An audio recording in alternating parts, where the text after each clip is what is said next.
A paz do Senhor Jesus. Começa mais uma live do canal Reformadores da Palavra. Eu peço que todos que vão chegando aí, vão curtindo, deixe o seu like, compartilhe, deixe os comentários depois no final. Se inscrevam se não é inscrito.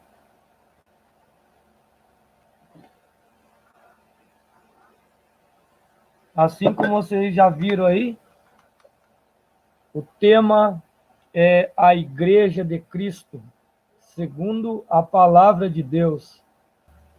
Esse é um canal de estudo bíblico. Faz dias já que eu estou para fazer esse estudo com vocês, porque hoje tem uma onda que se auto-intitula Desigrejados, né? E hoje a gente vai deixar algumas coisas bem esclarecidas, segundo a palavra de Deus. Também quero falar faz tempo já sobre esse tema, a Igreja de Cristo, porque eu já tenho ministrado os Reformadores da Palavra sobre o batismo nas águas e também o tema Santa Ceia do Senhor. E para mim poder falar sobre esse assunto, eu tenho que falar da igreja também, né?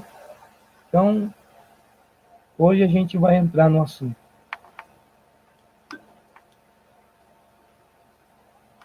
Quero fazer uma pergunta de imediato. O que é a Igreja de Cristo? O que é a Igreja de Cristo? Se alguém puder interagir. Paz do Senhor, irmã Maria Madalena, seja bem-vinda.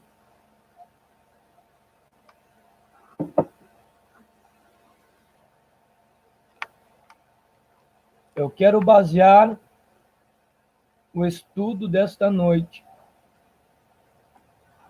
nos ensinamentos de um grande homem de Deus que escreveu um livro, uma pérola, chamado Conhecendo as Doutrinas da Bíblia, do autor e escritor Meyer Perman. Este livro me foi indicado pelo pastor Moabel Pereira e eu tenho me dedicado a estudar as doutrinas da Bíblia já há 4 anos. Creio que se Jesus não voltar por esses dias, eu vou passar o resto da minha vida estudando esse livro, porque o que me interessa é o que está escrito. A palavra de Deus, a revelação de Deus já está escrita. Basta nós ler e praticá-lo. A pergunta minha foi: o que é a Igreja de Cristo? Para você, o que é a igreja? Deixa aí nos comentários. Participe comigo.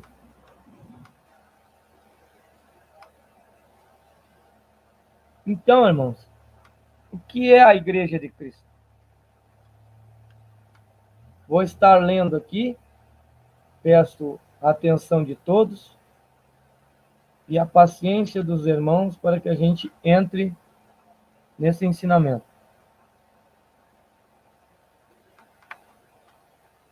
Jesus projetou claramente a existência de uma sociedade de seus seguidores que entregaria o seu evangelho aos homens e ministraria à humanidade em seu espírito, como também trabalharia pelo crescimento do reino de Deus, como ele fez. Ele não modelou nenhuma organização, nenhum plano de governo para a sua sociedade. Ele fez algo mais grandioso que lhe dar organização. Concedeu-lhe vida. Jesus formou essa sociedade de seguidores, chamou-os a unir-se a ele, comunicando-lhes durante o tempo em que esteve no mundo e tanto quanto fosse possível sua própria vida, seu espírito e seu propósito. Ele prometeu continuar até o fim, concedendo sua vida a essa sociedade, sua igreja. Podemos dizer que seu grande dom à igreja foi ele mesmo. Amém, irmãos? Um comentário aqui do irmão Meyer Perm, falando a respeito de que a igreja é muito mais do que uma organização religiosa, que a igreja é muito mais do que um ministério, que a igreja é muito mais que uma placa denominacional, que a igreja é muito mais do que tem sido apresentado pelo mundo afora. Num aprofundamento do que é ser igreja, o escritor disse aqui que é a própria vida de Cristo. Muito lindo, muito profundo. E hoje eu quero entrar nesse assunto igreja com vocês.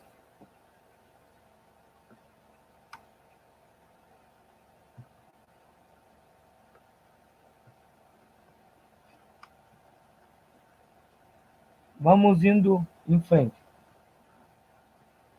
Primeiro, eu quero falar sobre a natureza da igreja.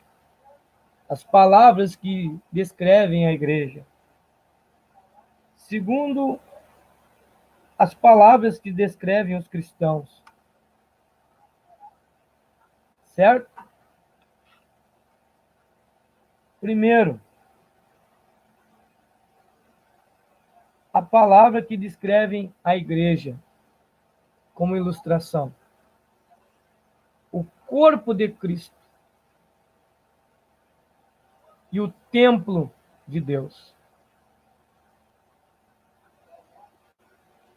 Então, algumas das palavras que descrevem a igreja é o corpo de Cristo, o templo de Deus. Algumas pessoas e alguns ensinadores ensinam que a igreja também é representada pela noiva de Cristo. Estudando sobre o assunto, a Bíblia relata que a noiva de Cristo é a Nova Jerusalém, então não pode ser a igreja, porque a igreja estará na Nova Jerusalém. Então, descarta-se essa possibilidade. Palavras que descrevem os cristãos. Irmãos. Irmãos é uma palavra que descreve o cristão. Segundo, crentes. Crente é aquele que crê. Todo aquele que crê é um crente. Santos, os eleitos, discípulos, cristãos, os do caminho. Essas são algumas palavras que descrevem os cristãos na Bíblia. Amém? Quero falar também sobre a fundação da igreja, a parte profética e a parte histórica, os membros da igreja, a obra da igreja, qual é a verdadeira obra da igreja, as ordenanças da igreja, a adoração da igreja, a organização da igreja, a natureza da igreja. Tudo isso é tratado neste livro do grande ensinador Mike Perman. Depois a gente pode até indicar algum lugar para você comprar. E aí você vai se aprofundar nas doutrinas da Bíblia. Amém? Primeiro, eu quero tratar sobre a natureza da igreja. Vamos lá? O que é a igreja? A questão pode ser solucionada se considerarmos, primeiro, as palavras que descrevem essa instituição. Segundo, as palavras que descrevem os cristãos. Terceiro, a ilustração que descreve a igreja.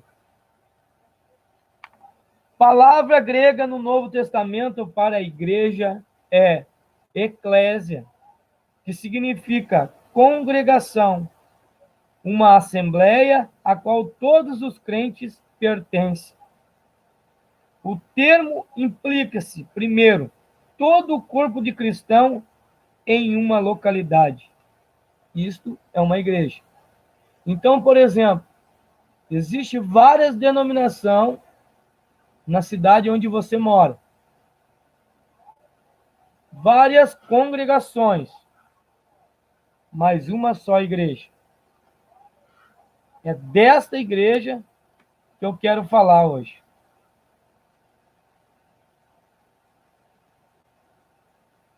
Segundo, uma congregação.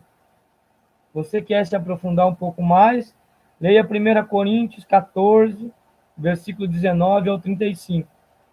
Romanos 16, versículo 5. Terceiro, todo o corpo de crentes na terra.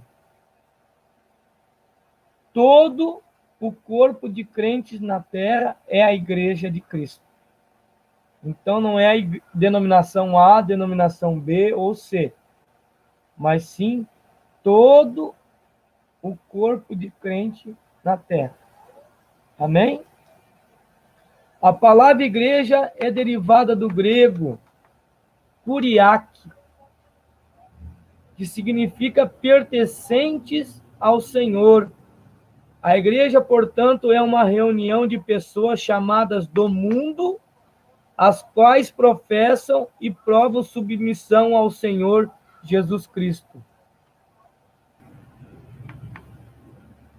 Então, a igreja de Cristo, ela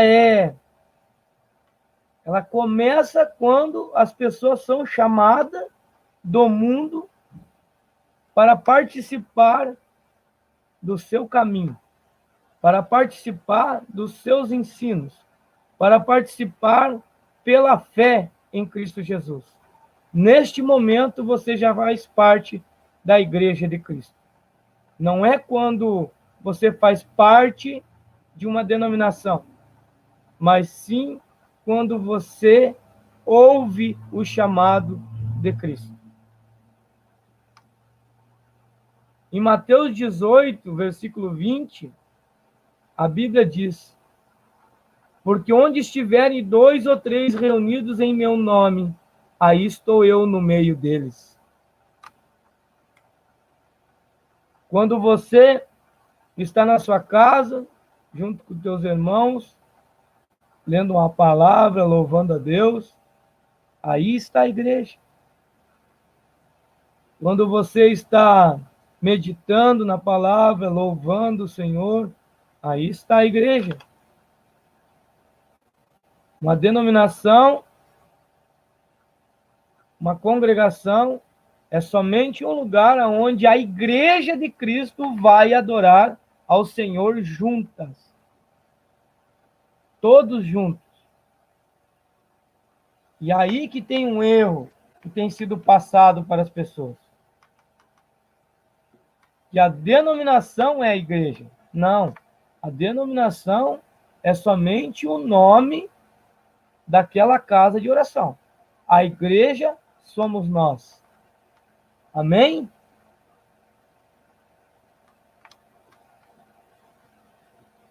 Alguma pergunta? Alguém quer falar alguma coisa?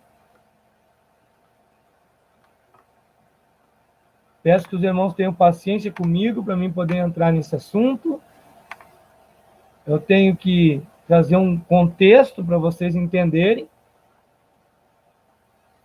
Vamos lá. Palavras que descrevem os cristãos. Primeiro, a palavra irmãos. A igreja é uma fraternidade ou comunhão espiritual, na qual foram abolidas todas as divisões que separam a humanidade. Não há diferença entre grego, judeu. A mais profunda de todas as divisões baseadas na história religiosa é vencida. Não há bárbaro e nem cita. A mais profunda de todas as divisões culturais é vencida. Não há escravo e livre. A mais profunda de todas as divisões sociais e econômicas é vencida. Não há homem nem mulher. A mais profunda de todas as divisões humanas é vencida. Em outras palavras, Jesus não faz acepção de pessoas. Não importa se tu é rico ou é pobre, se tu é alto, tu é baixo, se tu é gordinho, se tu é magrinho, não importa. Ele veio para curar, salvar aquele que se havia perdido. Ele veio para os doentes. Ele veio para o necessitado. Todo aquele que se volta a ele, ele jamais joga fora. No momento que nós nos voltamos para ele, começamos a ser igreja. Amém? Eu acho lindo que Jesus quebrou muitos protocolos humanos quando ele não fez acepção de pessoas. Ele nunca fez.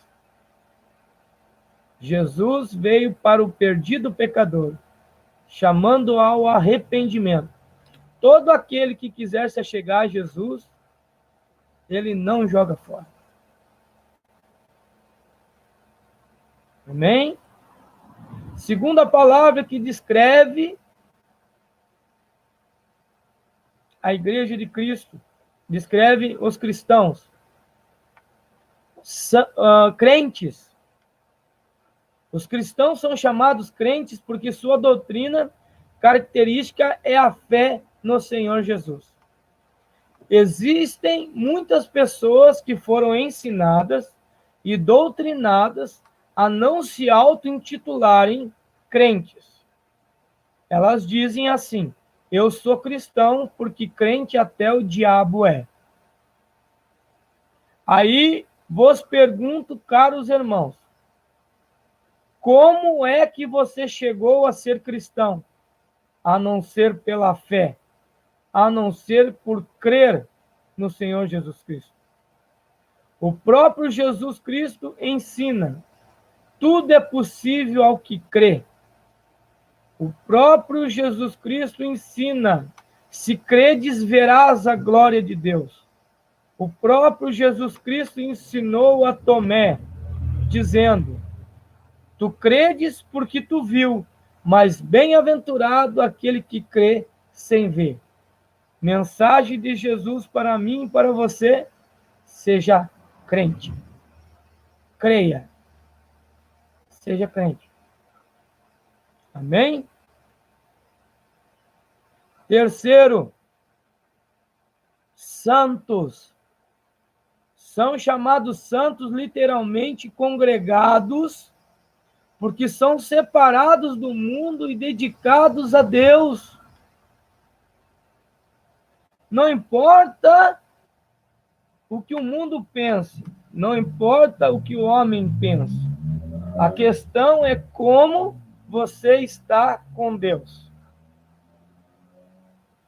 Faça uma autoanálise e vê se teus caminhos estão sendo santificados, se as tuas atitudes têm agradado a Deus conforme a palavra. O que o homem pensa é outra história.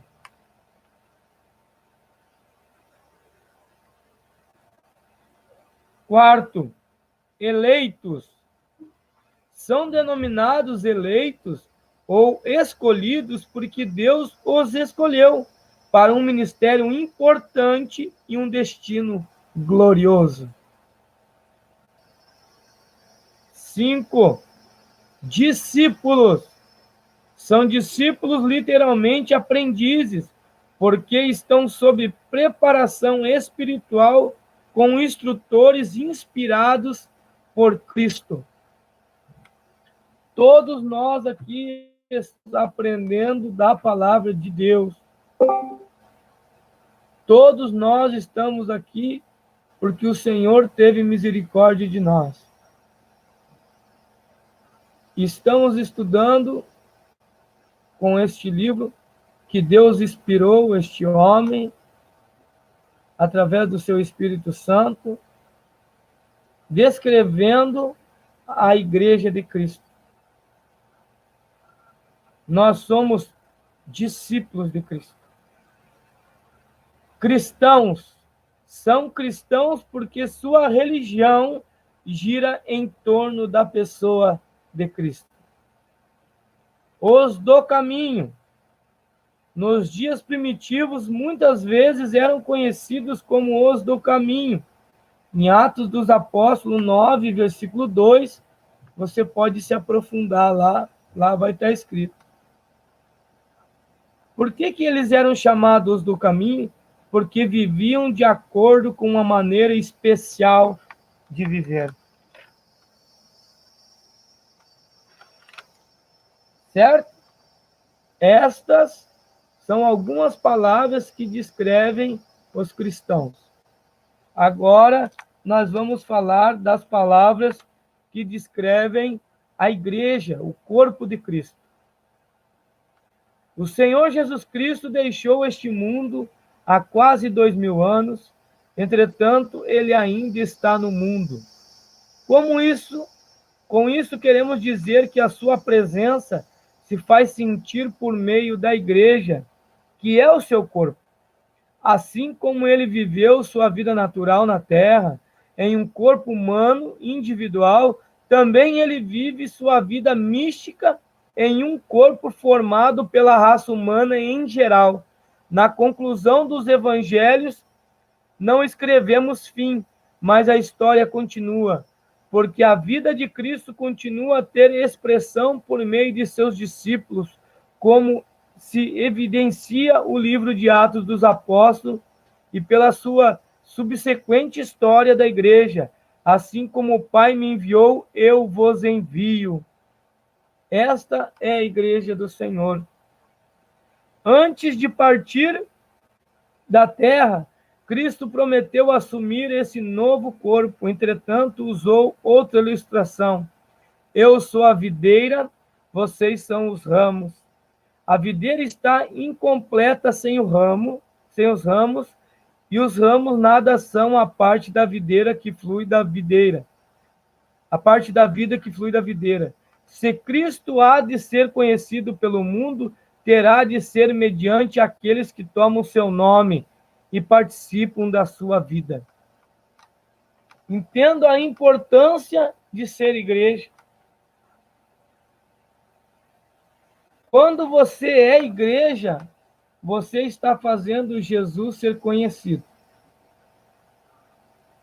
E aí a pergunta é: de que forma eu estou fazendo o Senhor ser conhecido? As pessoas estão se alegrando? As pessoas estão sendo edificadas através da forma que eu tenho apresentado Jesus Cristo? Será que o Jesus Cristo que as pessoas têm visto na minha vida é o mesmo Jesus Cristo descrito na palavra de Deus? Então, nós, como igreja, temos essa responsabilidade de não deixar o nome de Jesus Cristo ser escarnecido nessa terra. Vou continuar. A videira está incompleta sem os ramos, e os ramos nada são a parte da vida que flui da videira. Se Cristo há de ser conhecido pelo mundo, terá de ser mediante aqueles que tomam o seu nome e participam de sua vida. Enquanto a igreja se mantiver em contato com Cristo, o cabeça, ela tem participação em sua vida e experiências. Assim como Cristo foi ungido no Jordão, também a igreja foi ungida no Pentecoste.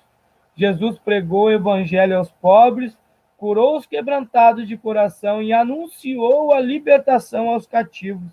E a igreja tem sempre seguido seus passos, porque neste mundo somos como ele.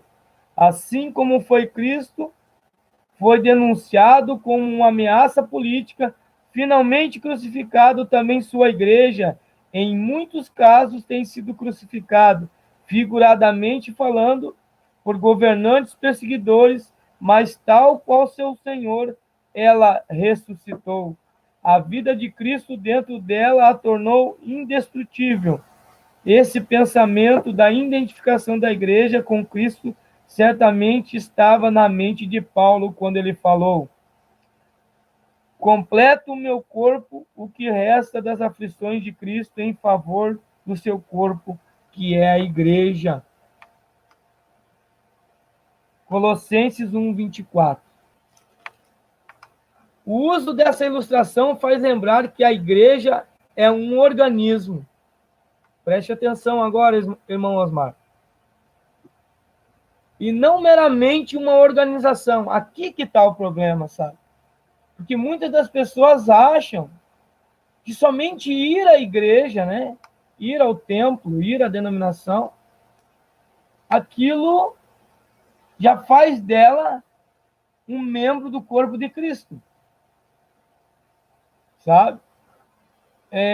Acaba sendo tão superficial quanto uma pessoa ser membro de um clube. Sabe? Ela tem uma credencial, ela paga uma mensalidade e lá ela vai, ela é membro daquele clube.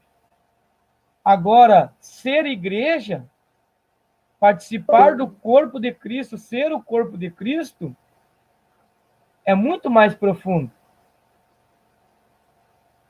Ser o corpo de Cristo é intimidade com o Criador, intimidade com Jesus. Eu posso ser igreja na minha casa, no meu trabalho, eu posso ser igreja no bairro onde eu moro, na cidade onde eu moro.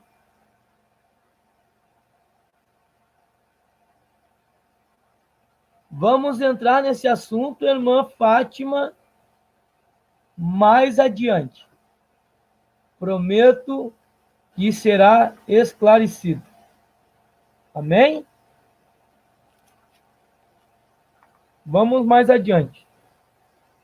Então, a Igreja de Cristo não é meramente uma organização. Uma organização é um grupo de indivíduos voluntariamente associados com um propósito especial, como uma organização fraternal ou um sindicato. O organismo é algo vivo e se desenvolve pela vida inerente. Usado figuradamente, significa a soma total das partes entrelaçadas, na qual a relação mútua entre elas implica uma relação do conjunto. Desse modo, um automóvel poderia ser considerado uma organização de certas peças mecânicas. O corpo humano é um organismo porque é um composto de muitos membros e órgãos animados por uma vida comum. O corpo humano é embora seja composto de milhões de células vivas. Da mesma maneira, o corpo de Cristo é embora composto de milhões de almas nascidas de novo. Assim como o corpo humano é vivificado pela alma, o corpo de Cristo é vivificado pelo Espírito Santo. Pois em um só corpo todos nós fomos batizados em um único Espírito. 1 Coríntios 12, 13. Os fatos citados indicam uma característica única da religião de Cristo. Vem comigo agora nesse raciocínio. Ele Jesus. Unicamente ele, dentre os fundadores de religiões, produziu um organismo permanente, uma união permanente de mentes e almas, concentradas em torno de sua pessoa. Os cristãos não são meramente seguidores de Cristo, senão membros de Cristo um dos outros. Buda reuniu sua sociedade de iluminados, mas a relação entre eles não passa de relação externa, do mestre com o aluno. O que os une é a sua doutrina, e não sua vida. O mesmo podemos dizer de Zoroastro, Maomé e outros gênios religiosos da humanidade. Mas Cristo não é apenas mestre, ele é a vida dos cristãos.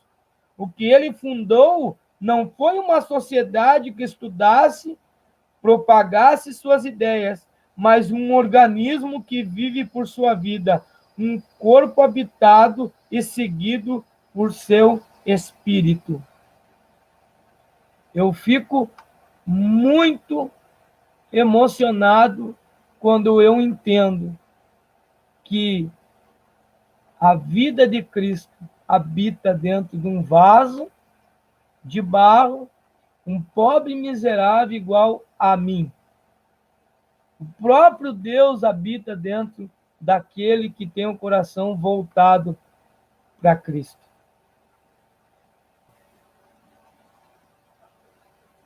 Eu me lembro de um ensinamento, se eu não me engano, está na autobiografia de Buda.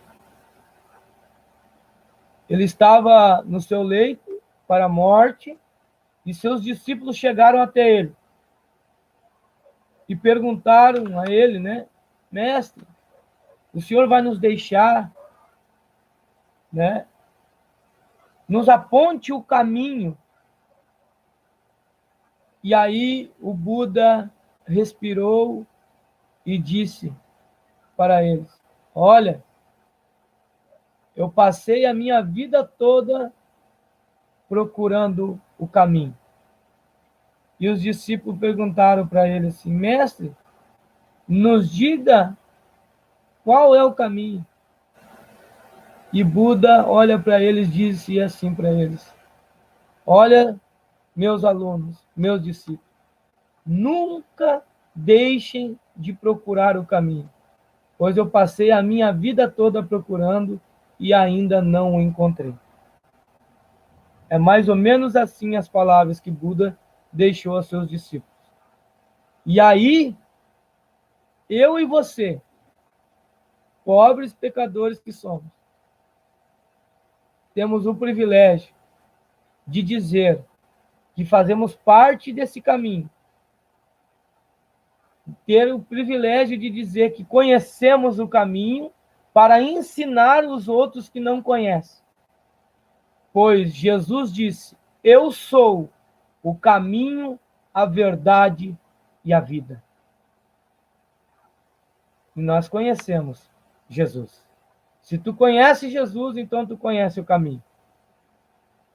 Se tu conhece Jesus, então tu conhece a verdade. Se tu conhece Jesus, então tu conhece a vida.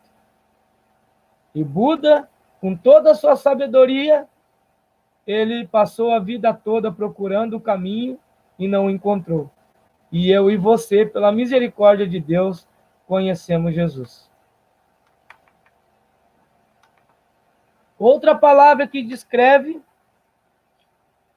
a igreja. Outra frase, né? O templo de Deus. Você querendo estudar um pouco mais, leia lá 1 Pedro 2, 5 e 6. Um templo ou santuário é o lugar em que Deus, que habita em toda parte, encontra-se em um lugar onde seu povo sempre o pode achar em casa. Em Êxodo 25, 8, 1 Reis 8, 27. Isso aqui é para que você venha entender o contexto. Assim como Deus morou no tabernáculo e no templo, agora também vive por seu Espírito na igreja. Agora eu quero que vocês entendam que o templo, a denominação, a congregação que você conhece, a casa de oração, não é a igreja.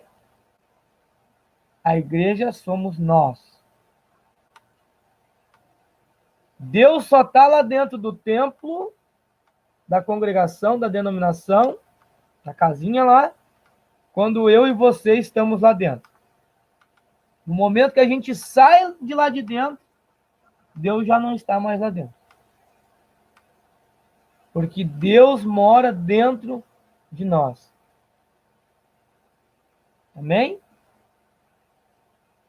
Nesse templo espiritual, os cristãos, como sumos sacerdotes e sacerdotes que são, oferecem sacrifícios espirituais, sacrifício de oração, louvor e boas obras. Quando eu e você nos reunimos para adorar a Deus, em espírito e em verdade, para cultuá-lo, louvar o nome dele, naquele momento ali, nós estamos no ápice de ser igreja. Amém?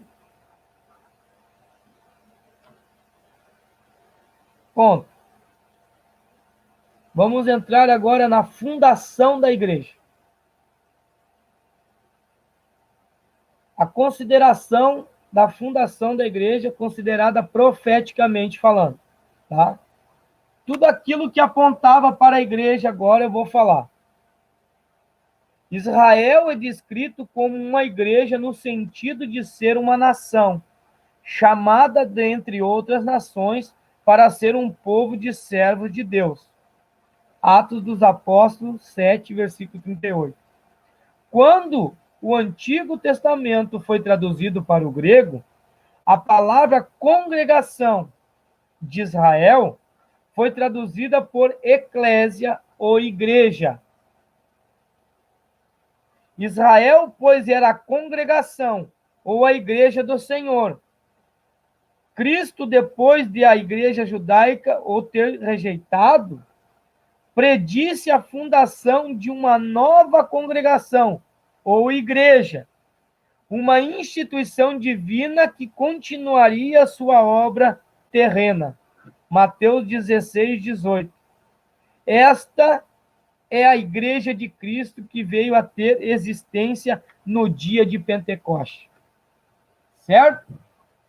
Vou parar aqui para explicar algo para vocês. Jesus Cristo nunca pregou para a igreja. Nunca. Porque ele veio para os seus e os seus o rejeitaram. Ele veio para o povo judeu. Aí Deus ensina homens, prepara homens, para que depois a igreja, que é o corpo de Cristo, viesse ser estabelecida. A igreja de Cristo só começa em Atos dos Apóstolos, capítulo 2. Até então, a igreja de Cristo não existia. Era só uma profecia. Era somente considerada profeticamente falando. Amém? Segundo, considerações históricas. A igreja de Cristo veio a existir como igreja no dia de Pentecoste, quando foi consagrada pela unção do Espírito. Assim como o tabernáculo foi construído e depois consagrado pela descida da glória divina, que é a Shekinah de Deus, lá em Êxodo 40, versículo 34, também os primeiros membros da igreja foram congregados no cenáculo e consagrados como igreja pela descida do Espírito Santo. É muito mais provável que os cristãos primitivos vissem nesse evento o retorno da Shekinah, que havia muito partido do templo e cuja ausência era lamentada por alguns dos rabinos. A Bíblia diz que no dia de Pentecoste foram vistas sobre a cabeça de todos como línguas de fogo. A Bíblia também relata que no tempo antigo havia a presença da glória de Deus dentro do templo, mas por causa do coração endurecido do homem, por causa da murmuração do homem, a presença da glória de Deus se afastou do templo. A Bíblia vai relatar que 400 anos antes de Jesus nascer, foi quando foi relatado que não tinha mais a presença de Deus dentro do templo. Então, eles ficaram aproximadamente 400 anos sem sentir a presença da glória de Deus dentro do templo. Aí, Jesus Cristo nasceu, habitou entre os homens. O próprio Deus se fez carne. Ele veio para os seus e os seus o rejeitaram. Aí, Jesus cumpre o seu ministério terreno. Quando ele morre, é crucificado na cruz. A Bíblia diz que foi rasgado o véu de alto a baixo. Agora não havia mais necessidade de sacrifício para ter contato com Deus. Todos aqueles que tivessem o coração voltado para Deus, pelo nome de Jesus, por meio daquilo que Jesus fez na cruz, aquele sacrifício glorioso, têm livre acesso a Deus através do sangue de Jesus. Ali começa a ideia de ser igreja. Ali começa a se cumprir a profecia de Jesus. E em Atos dos Apóstolos, capítulo 2, é consumada a igreja de Cristo com a descida do Espírito Santo. A Shekinah, que não estava mais no templo, no Antigo Testamento. Amém? Davi juntou os materiais para a construção do templo, mas a construção foi feita pelo seu sucessor Salomão. Da mesma maneira, olha só que tremendo isso. Da mesma maneira, Jesus, durante o seu ministério terreno, havia juntado os materiais da sua igreja, por assim dizer, mas o edifício foi erigido por seu sucessor, o Espírito Santo. Realmente essa obra foi feita pelo Espírito, o operador operado mediante os apóstolos, que lançaram os fundamentos e edificaram a igreja por sua pregação, ensino e organização. Portanto, a igreja é descrita como edificada sobre o fundamento dos apóstolos. Efésios 2, versículo 20. Então, entenda, igreja, que a igreja de Cristo só começou a partir do capítulo 2 dos Atos dos Apóstolos. Jesus Cristo nunca pregou para a igreja, mas ele preparou o caminho para a igreja.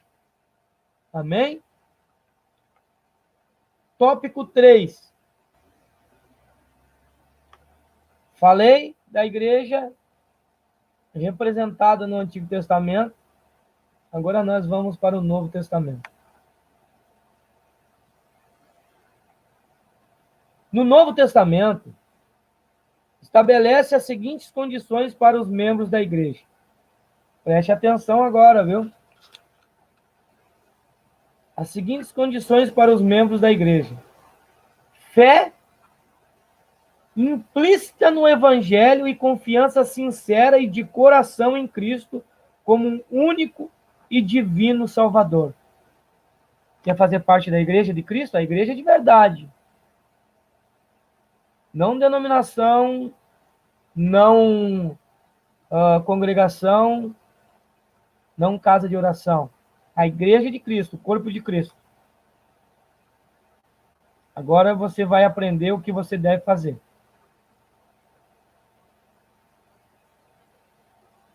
Você precisa ter uma fé inabalável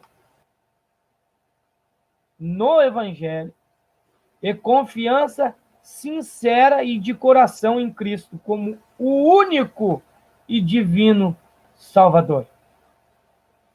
Atos dos Apóstolos, capítulo 16, 31. Eu sei até de cor o que está escrito lá. A Bíblia diz que o carcereiro, depois de ter visto o terremoto acontecer, trêmulo, saltou e perguntou aos apóstolos: o que devo fazer para ser salvo? O apóstolo Paulo diz: crê no Senhor Jesus Cristo e será salvo tu e a tua casa. Ele não falou em denominação alguma. Ele falou simplesmente: crê no Senhor Jesus Cristo e será salvo tu e a tua casa. Amém? Segundo, submeter-se ao batismo nas águas como testemunho simbólico da fé em Cristo e confessar verbalmente esta fé.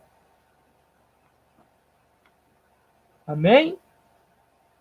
Submeter-se ao batismo nas águas como testemunho simbólico da fé em Cristo e confessar verbalmente esta fé.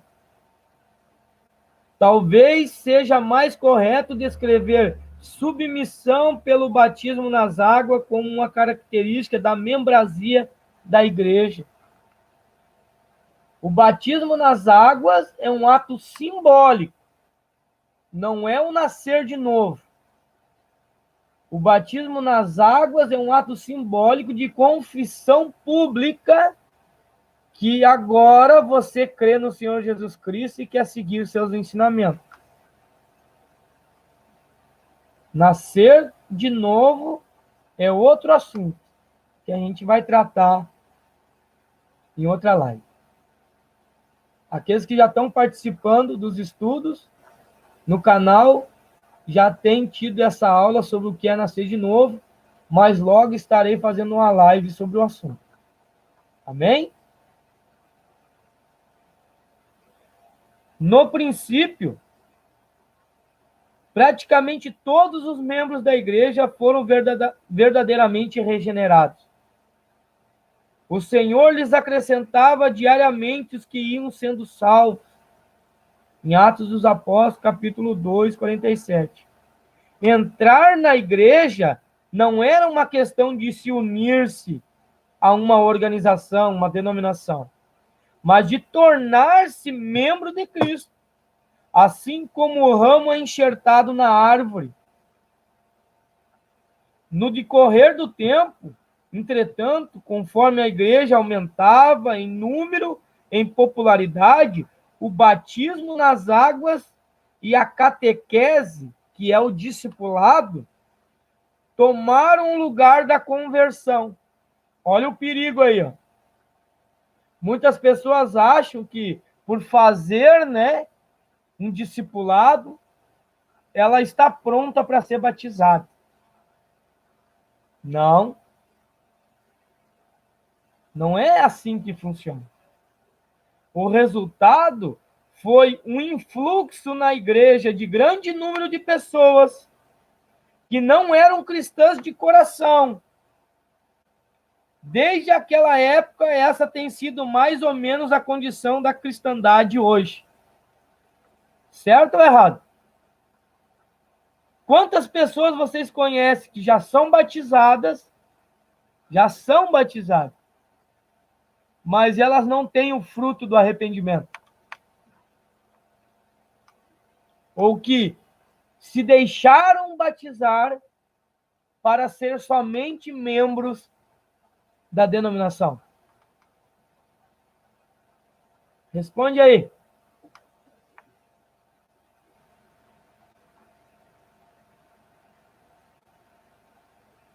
Conhece, irmã Liana? Eu também conheço.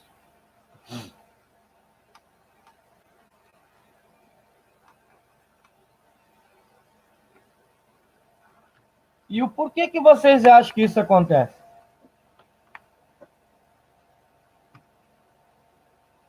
Pois é, né?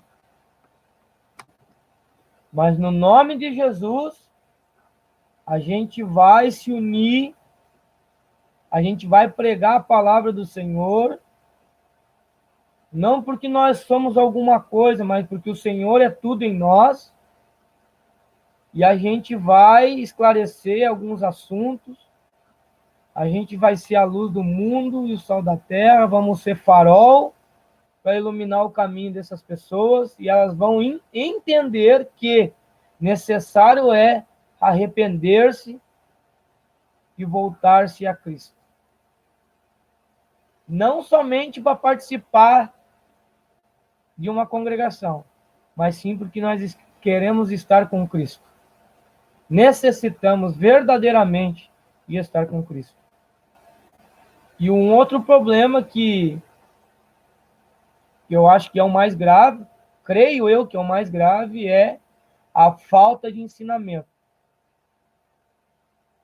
A falta de ensinamento conforme está escrito. Não conforme o irmão Júlio. A igreja não é uma denominação. A igreja não é uma congregação. A igreja é o corpo de Cristo que está num determinado lugar. Todas as pessoas da cidade de Triunfo que creem no Senhor Jesus Cristo de todo o coração, com toda a sua força, com todo o seu entendimento, ela é a igreja de Cristo. Todas as pessoas no mundo que servem a Jesus Cristo, que têm fé no seu sacrifício vivo, ela é a igreja de Cristo. Vamos mais um pouquinho.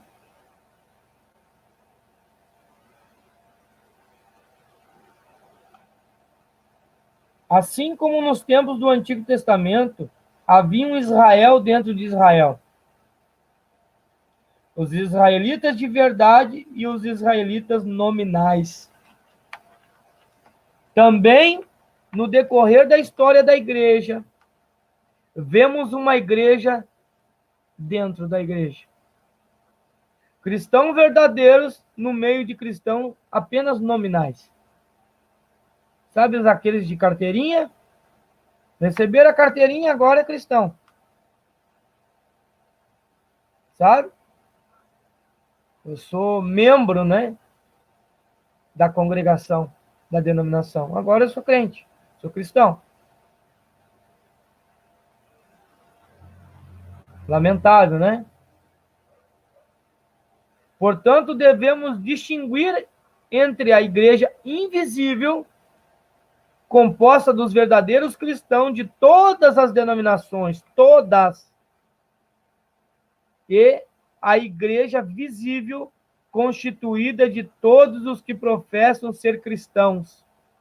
A primeira composta daqueles cujos os nomes estão escritos no céu, e a segunda compreendendo aquele cujos nomes estão registrados no rol de membros da igreja.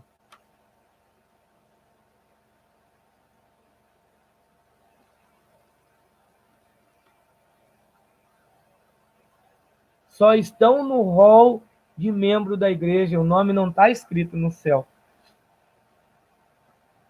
Observe essa distinção entre Mateus 13, em que o Senhor fala dos mistérios do reino do céu, no versículo 11.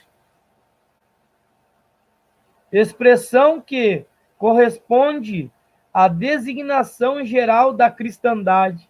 As parábolas nesse capítulo de Mateus esboçam a história espiritual da cristandade entre a primeira e a segunda vinda de Cristo. E nelas aprendemos que haverá uma mistura de bons e maus na igreja, até a vinda do Senhor, quando a igreja será purificada e se fará separação entre o genuíno e o falso. Mateus 13, versículo 36 ao 43 e do 43 ao 49. O apóstolo Paulo expressa a mesma verdade quando compara a igreja a uma casa na qual há muitos vasos, uns para a honra e outros para a desonra. 2 Timóteo, capítulo 2, versículo 19 ao 21. A igreja é sinônimo do reino de Deus? Que a igreja seja uma fase do reino Entende-se pelo ensino de Mateus 16, 18, pelas parábolas de Mateus 13 e pela descrição de Paulo da obra cristã como parte do reino em Colossenses 4, 11. Como o reino dos céus é uma expressão abrangente, podemos descrever a igreja como uma parte do reino. William Vance assim descreveu: a igreja pode ser considerada como uma parte do reino de Deus, assim como o estado de Illinois é parte dos Estados Unidos. A igreja prega a mensagem que trata do novo nascimento do homem, pela qual se obtém a entrada no reino de Deus. João 3, do 3 ao 5 e 1 Pedro, do 1 ao 23. Então, para que a igreja esteja fazendo a vontade de Deus, a igreja tem que estar pregando o reino de Deus. E o reino de Deus se alcança através do arrependimento. A mensagem do pregador no púlpito, na rua e em qualquer lugar tem que ser voltada para o arrependimento, que é a chave para entrar no reino do céu. Não tem outro jeito. Se nós não nos arrependermos, não nos convertermos de todo o nosso coração, nós não herdaremos o reino do céu. Esta é a mensagem. Os profetas no Antigo Testamento pregaram: arrependa-te. Jesus, quando esteve aqui na terra, pregou: arrependai-vos, pois é chegado o reino do céu. Os apóstolos, depois, na igreja, pregaram: arrependa-te. E a mensagem ainda hoje, até a volta de Cristo, através do arrebatamento e depois na segunda vinda, é: arrependa-te. Vou falar agora um pouquinho sobre a obra da igreja. O que a igreja deve fazer? Vamos aprender a obra da igreja agora? Será que o que tem acontecido por aí, nos púlpitos, nas convenções, é a obra da igreja? Vou deixar essa pergunta aí para vocês me responder. Vamos ver? Vamos dar uma olhadinha, então, nos ensinamentos de Jesus. Primeira ordenança da igreja: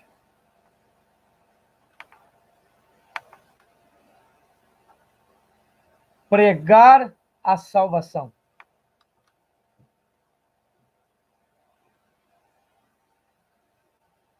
Pregar a salvação.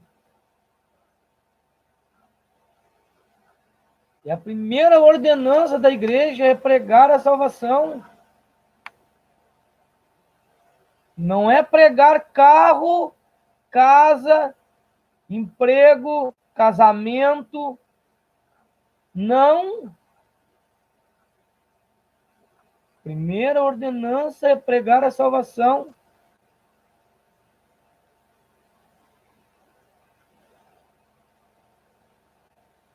Pois é, Charles Spurgeon, irmã Maria, falava que chegaria o tempo que o púlpito viraria um picadeiro e os ministros da palavra seriam verdadeiros palhaços. Hoje a gente vê o culto que era para ser a Deus como simplesmente entretenimento para a plateia. Pessoas dão risada de se afinar quando era para chorar.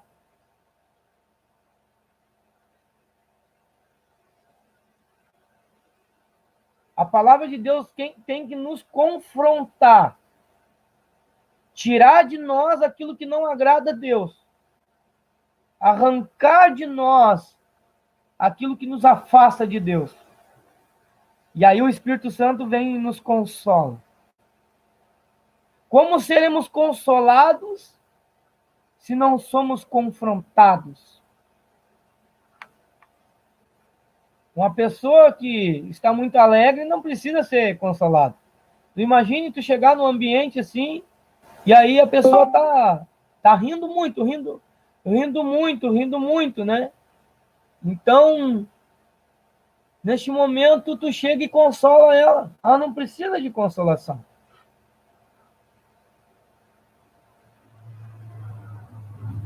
Ela não precisa. Eu imagino assim, ó, diante de mim, aqui, eu estou tomando uma medicação e eu estou com a bula aqui, ó. Tá vendo? Isso aqui é uma bula do medicamento. Aqui tem tudo que eu preciso saber a respeito desse medicamento. Para que serve, quantas indicações, né? Para que eu não venha tomar um medicamento errado e passar mal, enfim. Então, a palavra de Deus é a mesma coisa. A palavra do Senhor é a nossa bula. A palavra de Deus é a bússola que te direciona, que aponta o norte da tua vida para a salvação.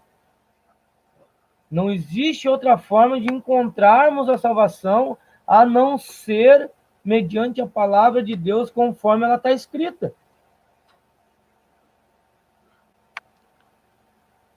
Cristo, ao prover a salvação, tornou-a acessível. A igreja, ao proclamá-la, deve torná-la real. Olha só que lindo isso. Ó. Cristo, ao prover a salvação, mediante ao sangue dele vertido no madeiro, tornou a salvação acessível. Mas o meu trabalho e o teu trabalho como igreja, ao proclamar a salvação, deve se torná-la real. E como é que nós vamos fazer isso? Mostrando na palavra, mostrando no testemunho, no dia a dia, como igreja, não como meros membros de uma denominação. Quantas pessoas, eu vou fazer uma pergunta para vocês agora. Quantas pessoas você convidou para ir na igreja, ir para a igreja, que é a denominação onde você congrega, e ela disse que não gostaria de ir lá, porque lá tem muitas regras, lá tem muito grito às vezes, né? Enfim. E ela disse que não iria. Mas quando você perguntou para ela, dizendo assim, você crê no Senhor Jesus Cristo? Ela disse que sim. Se tu perguntar para ela se ela quer Jesus, ela vai dizer que sim. Então, entende-se por essas perguntas que as pessoas querem a verdadeira igreja que está em Cristo, não a denominação. Não é isso? Eu conheço inúmeras pessoas que não deixaram de servir a Deus. Oram, jejuam, leem Bíblia, pregam, buscam de todo o coração, mas não querem mais fazer parte de denominações. Escolheram servir a Deus dessa forma. Segunda obra da igreja, viu? Vou recapitular a primeira. A primeira obra que a igreja tem que fazer é pregar o evangelho. Ponto. Se a denominação qual você congrega, enfim, não está pregando o evangelho, que leva as pessoas ao arrependimento, ela não está fazendo a primeira ordenança da igreja verdadeira de Cristo, que é pregar o evangelho. Segundo, prover meios de adoração. Contudo, digo para todos que aqui estão, que eu não quero que ninguém saia do seu ministério. Eu mesmo estou congregando. Já tive fora de denominação, servindo a Deus da mesma forma. Já tive os cultos na minha casa, enfim. Já vou falar para a irmã ali que perguntou sobre a Santa Ceia. Eu fazia a Santa Ceia junto com os irmãos na minha casa. Tudo como numa igreja. Só não posso tomar sozinho, né? Porque é para comunhão com os irmãos, como é que eu vou tomar sozinho? Tá entendendo? Então, eu quero entrar nesse assunto mais aprofundado uma outra hora, mas eu digo para vocês, irmãos, se vocês estão congregando em alguma denominação, não a deixe, não tenham por que deixar, porque tu tem que ser igreja em qualquer lugar, tá bom? Mas se você tem o desejo de te congregar em casa, enfim, busque estar em comunhão, se acertando com Deus, na palavra, pedindo para Deus direção, Senhor, o que eu devo fazer, Senhor? Me dá um trabalho para mim fazer para ti. Me ajuda a me converter, a me limpar, para mim poder ajudar os outros. Seu exemplo, me ajuda, Senhor. Todos nós estamos em constante aperfeiçoamento. Amém? Certo? Então, primeira obra da igreja é pregar o evangelho. Segunda obra da igreja, prover meios de adoração a Deus. Certo? Israel possuía um sistema de adoração divinamente estabelecido, pelo qual se chegava a Deus em todas as necessidades e crises da vida. Assim também a igreja deve ser uma casa de oração para todos os povos, onde Deus é cultuado em adoração, oração e testemunho. Pronto. Se você está numa denominação, olha o que eu vou dizer agora. Essa denominação ela tem que prover meios de adoração a Deus. Se tudo aquilo que tem sido feito neste lugar não tem em primeiro lugar a vocação de adorar a Deus, ela não está na qualidade de igreja. Esse dia eu ouvi uma coisa que eu fiquei bastante triste, sabe? Se eu, homem, pobre e miserável que sou, fiquei triste, imagine Jesus. Tinha uma mulher que estava no culto, e aí o pastor abriu o culto, e essa irmã mandou um bilhetinho para o pastor. Pastor, eu quero cantar hoje. O pastor pegou e abriu o bilhetinho, e não leu, botou no, não leu voz alta, enfim, botou no bolso. E não chamou, irmão. Daqui a pouco ela mandou de novo o bilhetinho, o pastor leu e botou no bolso. Enfim, acabou o culto, ela mandou uns 5, 6 bilhetinhos. No final do culto, a irmã chegou para o pastor e disse: pastor, o senhor não viu que eu li, que eu mandei um bilhetinho para ti que eu queria cantar? E o pastor disse: sim, irmã, eu vi, agora você pode cantar. E ela disse: não, mas eu queria cantar quando a igreja estava cheia, agora não tem mais ninguém, agora não vale a pena. Aí ele disse para ela: então tu não queria cantar para Deus, tu queria cantar para os homens. Como é que uma pessoa consegue fazer uma coisa dessa? Sabe? Esse dia, que eu estava vindo lá no meu trabalho, eu vinha caminhando, o irmão Osmar sabe que é distante da nossa área de trabalho até a parte que a gente fica lá no distrito.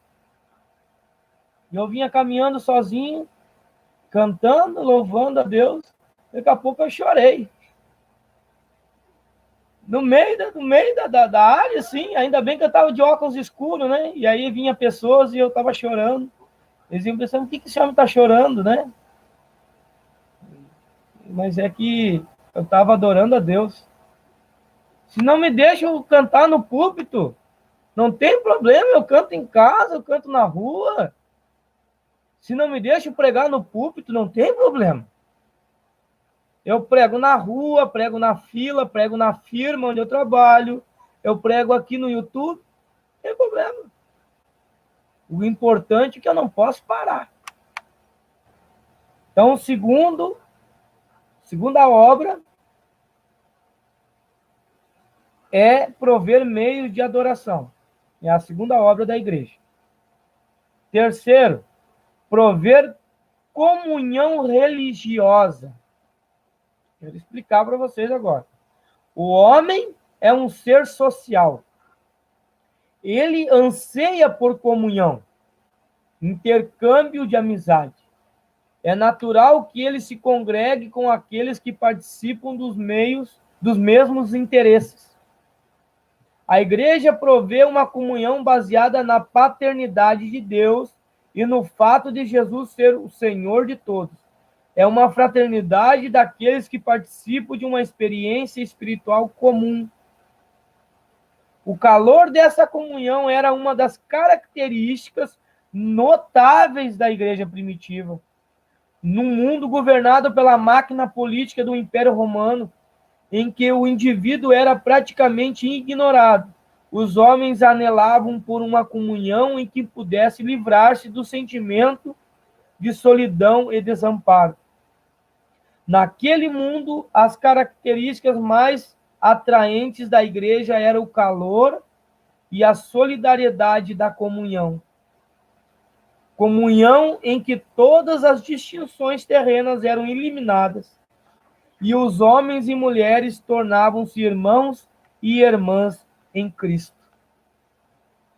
Se você ler em Atos capítulo 2, versículo 42 a 47, se você ler e meditar e deixar absorver aquilo, dificilmente você não vai sentir a presença de Deus. Só se você estiver com o coração endurecido mesmo. Se você se deixasse levar até onde estava aquele povo, no momento que eles eram muito oprimidos, e a única coisa que eles tinham era uns aos outros. Isso é ser igreja. Ser igreja é saber que tu, no momento de angústia, de dificuldade, tu pode contar com um irmão. Irmão, ore por mim. Estou passando por uma luta que eu preciso de oração, eu preciso de ajuda.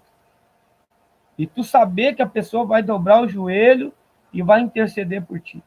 Isso não tem preço. Saber que no momento que não tem mais o que fazer, tem uma pessoa que te pega pela mão e diz, irmão, vamos orar e Jesus vai dar vitória.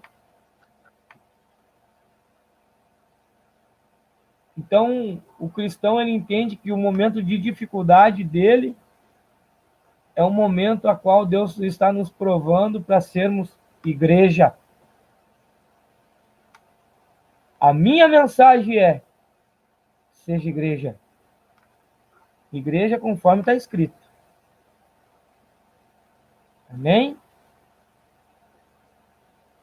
Quarta obra da igreja. Quarta obra que traz a característica de uma igreja de verdade. Sustentar uma norma de conduta moral. A igreja é a luz do mundo, que afasta a ignorância moral, o sal da terra que preserva da corrupção moral. A igreja deve ensinar os homens a viver bem e a se preparar para a morte. Deve proclamar o plano de Deus para regulamentar todas as esferas e atividades da vida. Ela deve levantar sua voz de admoestação contra as tendências para a corrupção da sociedade em todos os pontos de perigo. Deve colocar uma luz para assinalá-los. Vemos hoje muitas coisas que a igreja não pode fazer moralmente e ela está fazendo. Uma delas, vou ter que falar, é o aborto. muitas denominações já colocaram dentro dos seus ensinamentos que é possível, que não é pecado o aborto. A Igreja de Cristo, ela tem que apontar para a salvação, a vida, defender a vida. Não importa se ela está no começo ou no fim. Nós devemos defender tudo aquilo que tira o foco da moralidade, devemos ir contra. Devemos ir contra. Existem muitas outras coisas que eu não quero me ater aqui. Existem muitas coisas que vai envolver política, e não é disso que eu quero tratar, que tem tirado isso da igreja, sabe? Tem sido misturado. Tem muitas coisas que, se tu olhar para o tempo bíblico, não podia, e hoje pode, né? Hoje pode. Então, a igreja ela deve pregar, ensinar, exortar, corrigir, sempre. Assim como o apóstolo disse, pregai a tempo e fora de tempo. Exorte, corrija, com toda paciência, longanimidade e doutrina, para que a palavra de Deus seja sempre viva na vida do cristão. Amém? Era isso que eu tinha para trazer para vocês a respeito da verdadeira igreja. Continuando esse estudo, a gente vai falar aí sim das ordenanças da igreja. Nós vamos falar sobre o batismo nas águas. Nós vamos falar sobre a Santa Ceia do Senhor, que a irmã já perguntou aí, né? E depois nós vamos falar sobre a adoração a Deus. Vamos falar sobre culto público, culto particular, viu, irmão Osmar? Vamos falar sobre culto particular também. A organização da igreja.